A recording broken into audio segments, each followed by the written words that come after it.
Bonjour à tous, très chers êtres humains. Très enchanté de faire cette première vidéo, ce passage à l'action. Euh, Pourquoi aujourd'hui? Parce que jour symbolique. Jour symbolique pour moi, puisque c'est le dernier jour de confinement, confinement forcé, puisque j'ai appris il y a une grosse semaine que j'étais positif au Covid. Et donc, en plus, ça fait un an que le Covid est là, hein, nous sommes en mars 2021. Donc, je me suis dit, quelle meilleure opportunité que maintenant pour faire une vidéo et essayer de vous partager un maximum de pépites sur la manière dont j'ai vécu ce confinement, parce que je pense que je l'ai bien vécu. Et si ça peut vous aider, si ça peut inspirer d'autres à partager également leurs pépites, pour moi, c'est objectif atteint. Alors ben voilà, donc confinement ici à l'Académie militaire à Bruxelles, dans une petite chambre, hein, comme ça vous voyez un petit peu, c'est pas plus grand qu'à l'espace d'un container, chose dans laquelle j'ai déjà vécu en mission en Afghanistan. Et donc, voilà, ici, j'ai eu 24 heures, on va dire, de douleur à la gorge et également des maux de tête. Et puis, effectivement, test Covid, résultat positif. Et pourtant, j'ai choisi de le vivre positivement. Et c'est pour ça, la question, c'est comment j'ai fait pour transformer un test positif en souvenir positif. Ici, je m'apprête à rentrer chez moi et je tenais absolument à vous partager quelles ont été les clés que j'ai utilisées, les pépites, les petits trucs et astuces qui m'ont permis en fait de vivre ça de façon très sereine, très apaisée. Alors évidemment, j'ai la chance effectivement d'être ici tout seul et d'avoir effectivement le luxe d'avoir des sanitaires, d'avoir mon lit, d'avoir une connexion Internet, d'avoir un bureau. Donc évidemment, je suis très très bien euh, logé ici. Néanmoins, j'aurais pu aussi le vivre reclus dans mon lit, à finalement être dans une mauvaise énergie et, et qui sait, peut-être amplifier le Covid. Pour ma part, je pense sincèrement que c'est une question de choix, une question de décision. Et comment est-ce que j'ai fait ça? Je me suis dit, OK, le résultat d'un test, c'est quelque chose d'extérieur, ça ne va pas impacter mon énergie interne. Je me suis concentré sur mon état d'être, sur comment je ressens les choses. Euh, et je me suis dit, OK, c'est une perception, c'est de l'interprétation. Comment puis-je changer cette perception? J'ai le choix d'aller voir ça comme un événement, une réalité, et qu'est-ce que j'en fais? Et ça, c'est l'important. C'est pas ce qui vous arrive dans la vie qui est important, c'est la manière dont vous y réagissez. Et ici, pour ma part, j'ai choisi l'option positive attitude. Mental positive attitude, c'est la base de ce qu'on nous enseigne pour la survie. Donc, quand vous êtes en survie, alors survivre ou survie, au choix, c'est positif, mental, attitude. L'attitude, le mental positif. L'inspiration du cœur également. Pour moi, tout n'est qu'énergie. Et donc, je me suis dit, ok, je reste aligné sur mes différents centres, centre mental, centre émotionnel du cœur, de l'inspiration, je vais dire aussi spirituel, et puis aussi la partie corps, qui est pour moi importante, et qui est le passage à l'action. Donc, tous vos comportements, nos actions, tout ce que j'ai mis en place. Donc ici, j'ai continué à m'alimenter sainement, m'hydrater, dormir dès que je le sentais, dès que j'en avais besoin. Donc j'ai fait régulièrement des petites siestes, des escales réparatrices. J'ai continué à faire mon sport, important aussi, forcément pas du cardio, de l'endurance, mais du dynamique. Et quand même pour rester en mouvement. Je pense que tout est mouvement, tout est énergie. Et c'est important de garder cette routine et de par les différents canaux, différentes voies, transmettre à notre énergie intérieure que nous nous comportons, nous croyons et nous voulons être en bonne santé, comme on a toujours été en fait. Et donc ce résultat positif, après 24 heures de douleur, j'ai choisi de ne pas rester dans la souffrance. J'ai choisi de ne pas entretenir ce sentiment de ah oui, mais je suis positif, donc ça va pas, donc je suis pas en bonne santé, donc qu'est-ce que je vais faire? Non, non, non. Ça, c'est directement, j'ai balayé ça, ça m'a même pas envahi L'esprit, c'est directement, je me suis dit, ok, ici, euh, je sais que le cerveau fait pas la différence entre le réel et l'irréel, donc je choisis de mettre ce que j'ai envie dans mon cerveau. Et donc, euh, j'aime bien rappeler cet adage aussi, ce dans quoi je crois, croit, croître, augmenter.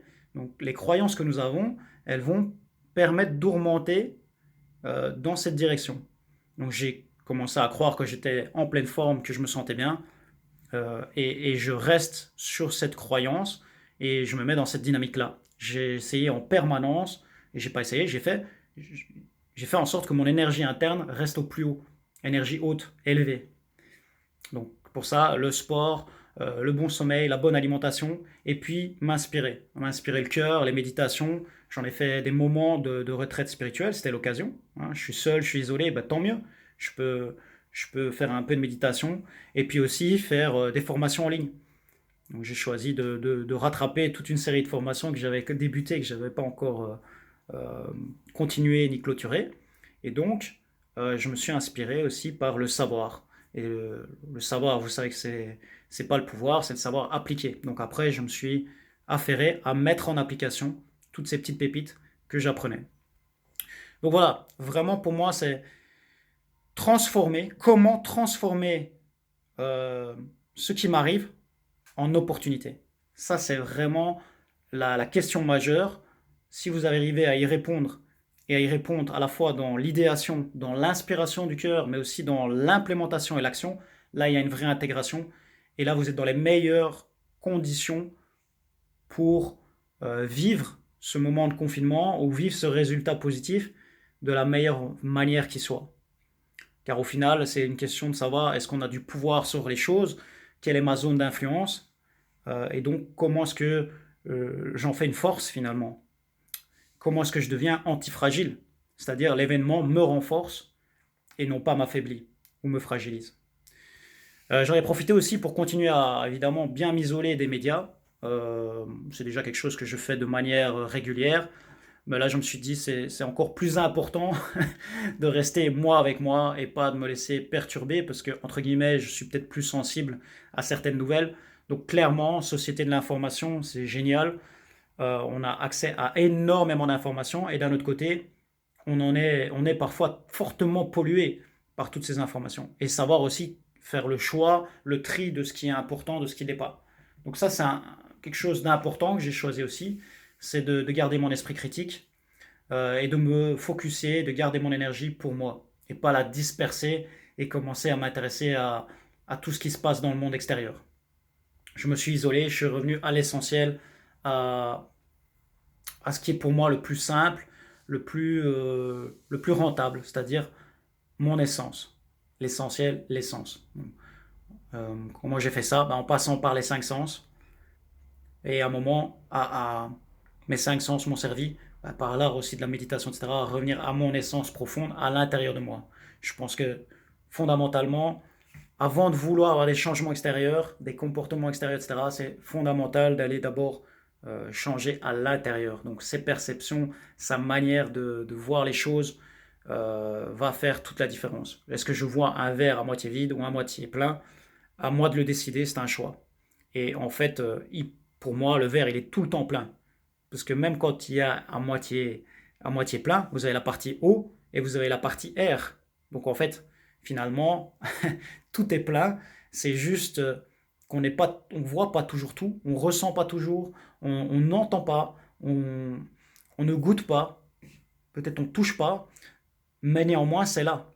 Tout est énergie, tout est en mouvement. Et quand ça vibre à certaines fréquences, bah, ça paraît solide et donc peut-être visible. Et parfois, ça vibre à d'autres fréquences, c'est invisible pour l'œil humain. C'est pas pour autant que c'est pas là.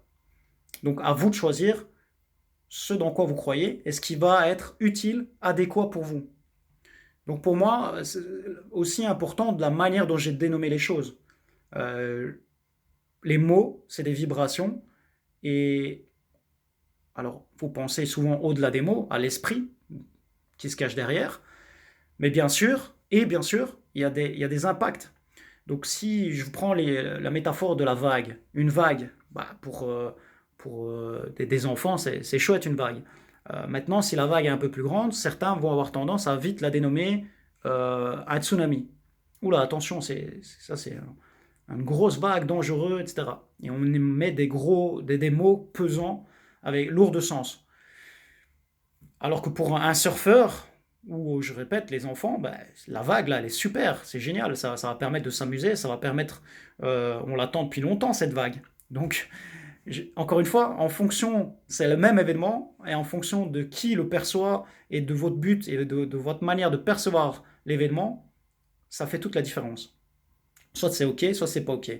Vous pouvez alors choisir de changer aussi ça, de dire OK, ben j'en fais quelque chose qui sera OK pour moi. Comment je fais ça? Alors, dans la communication de crise, on parle souvent des 3 R que j'aime vous citer, que j'applique souvent pour moi-même. C'est de reconnaître les choses dans le réel, donc ne pas non plus affabuler ou s'imaginer ce qui n'est pas vrai. Il y a des choses dans le décor extérieur, dans la trame universelle, je vais dire. Ok, c'est là. On le reconnaît, on l'accepte, on le voit, on le sent, on le touche, on le ressent. Ensuite, bah, on recadre.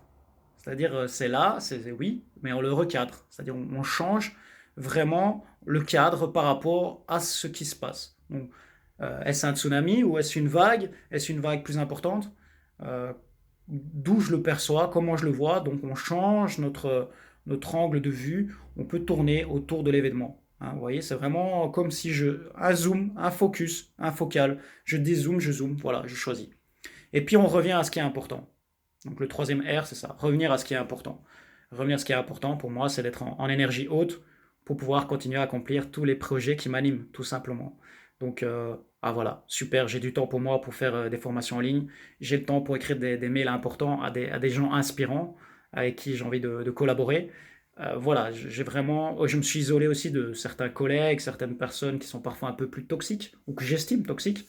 Euh, Même si maintenant je change un peu d'avis aussi là-dessus, en me disant, ben, finalement, quand je vois chez l'autre, ça me renvoie à moi-même. C'est des choses que j'aime pas peut-être en moi. Donc je relativise tout ça. Néanmoins, le fait de ne pas côtoyer, de ne pas rencontrer des êtres humains pendant un temps, euh, eh ben, ça permet se recentrer sur soi-même, sur les choses importantes. Donc vraiment, ça m'a beaucoup aidé. Donc bien faire attention à la dénomination, aux mots qu'on emploie.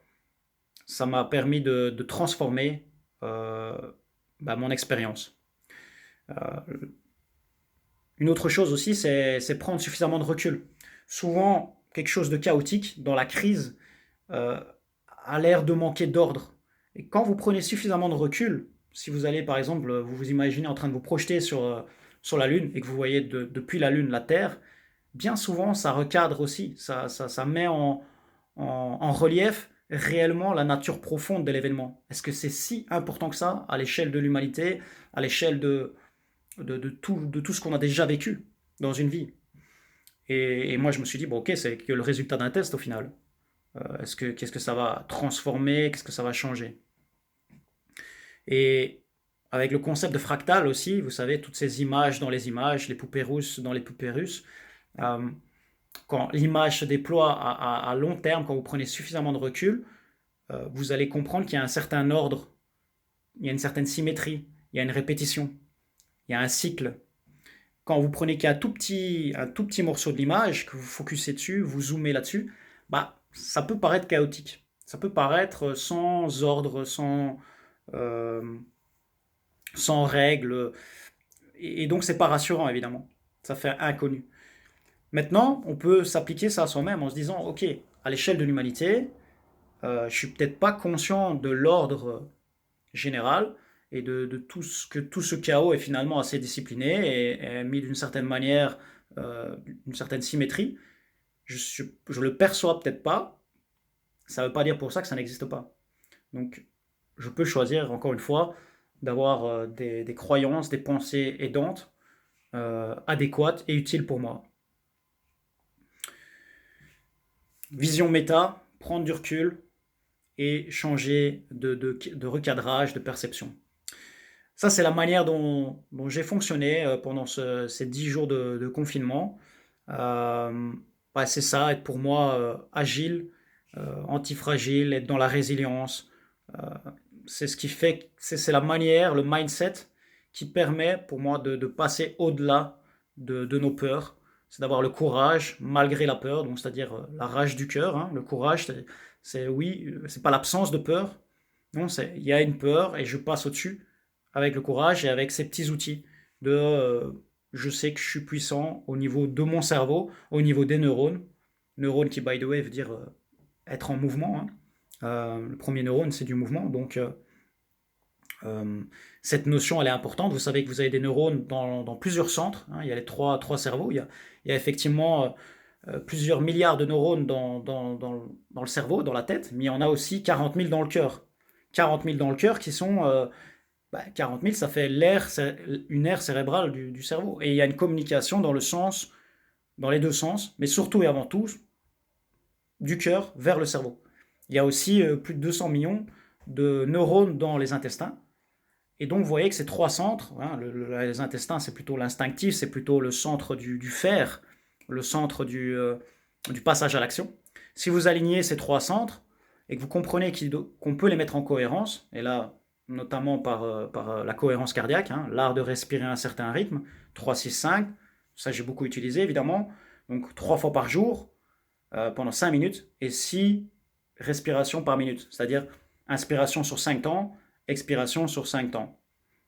L'expiration étant le plus importante, en visualisant, hein, parce que vous pouvez donc, en partant d'une respiration rythmée, vous allez avoir un impact sur le corps qui va aller, je veux dire, influencer la pression artérielle et donc va influencer aussi les ondes cérébrales dans le cerveau. Ce qui fait que d'un coup, vous vous retrouvez dans des ondes cérébrales qui permettent d'être plus dans un état méditatif, dans un état de flow, dans un état de puissance, de bien-être et d'efficience, d'efficacité.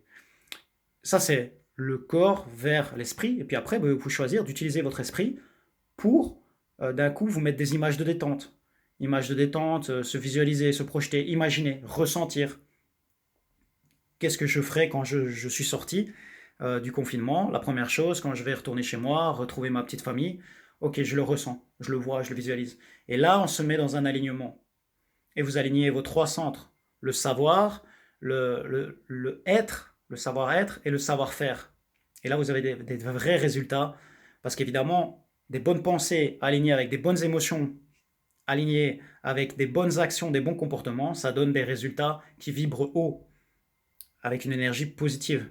Et donc forcément, vous avez des résultats positifs, donc un ressenti positif, une belle expérimentation, une expérience de vie positive, ce qui donne de nouveau des bonnes émotions, alors, et donc forcément aussi des bonnes pensées, et puis des bons comportements, des bonnes actions. Comme ici, voilà, j'ai décidé de faire cette vidéo parce que je me sentais dans une bonne énergie pour le faire.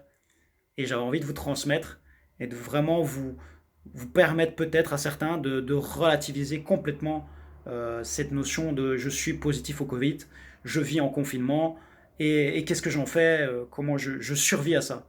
Ben, en alignant vos centres, cette verticalité, cette cohérence, cohérence cardiaque, cohérence du cœur et de l'esprit, va vous permettre d'être pour moi congruent, et donc résilient et consistant. Voilà, j'aime bien parler de congruence, c'est-à-dire être conscient, aller vers sa conscience et être également congruent avec cette conscience. Donc être conscient de ce qui nous entoure et surtout être conscient de ce qui est à l'intérieur de nous. Est-ce qu'on choisit ce qu'on veut réellement? Pourquoi on fait les choses? Donc, commencer par le pourquoi, ensuite le comment et puis le quoi vient naturellement. Pourquoi je fais cette vidéo? Parce que j'ai envie de peut-être transmettre, pas peut-être, j'ai envie de transmettre un savoir et des savoirs à appliquer, très concrets, pour ceux qui seraient dans la même situation que moi. Comment je le fais?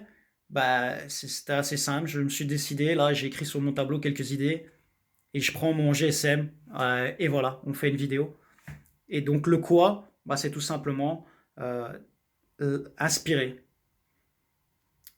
Voilà, passer par ces bonnes questions, dans cet ordre-là, en commençant par votre pourquoi, et vous trouverez des pépites, des solutions à votre confinement, à ce qui se passe, aux événements qui arrivent dans votre vie. Parce que, évidemment, ça s'applique ici, en l'occurrence, très précisément au Covid, au confinement, ça peut s'appliquer à n'importe quel autre événement de votre vie. Ça, c'est ce que je vous souhaite, c'est d'appliquer ça. Nous sommes dans un monde VUCA, on en parle énormément, les entreprises, le monde en général, et finalement, ça, c'est un mot, c'est un acronyme qui est venu de l'armée, hein, donc pour volatile, pour incertain, pour complexe et ambigu. On parle de VUCA en français, VICA, et souvent, ben, euh, moi, ce que j'aime bien dire, c'est soyez dans le VICA, vivez carrément.